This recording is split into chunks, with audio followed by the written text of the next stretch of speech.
When he developed the neutrino light detectors, he got a national security order from the NRO, National Reconnaissance Office, runs a lot of these top secret satellite systems, and they confiscated the invention and the technologies to use for covert purposes, which is actually happens quite frequently.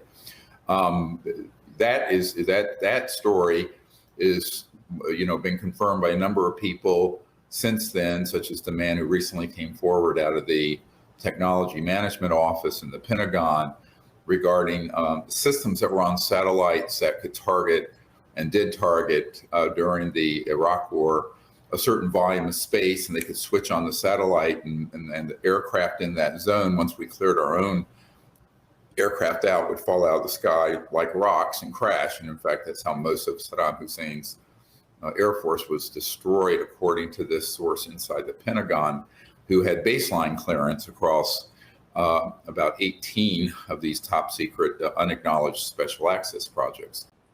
So the processing of these computers made so much heat that in order to cool it down, they were opening the louvers to transfer exterior air in to keep these computers cold.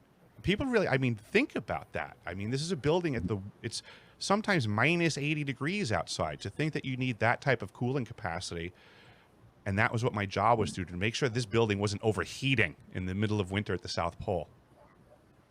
And why don't you describe, I know you've told me before, but for the audience, the size, the depth of the array, how big it was, how far down under the ice it was. You got it.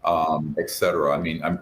See, again, I want to get, so people have a visual you got it. of what we're talking about here, because otherwise, none of this makes any sense. So you got to, let's paint a picture of the facility, the size of the array, how deep it was.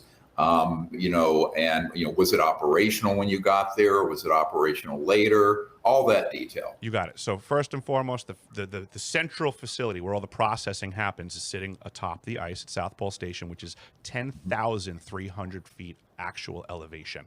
And that is ice above Earth. So the ice cube drillers first had to go and drill. They would steam drill down and go basically 2 miles down, close to a 32 to 34 inch diameter hole, and they would drop a string cable down with all of these DOMs on it.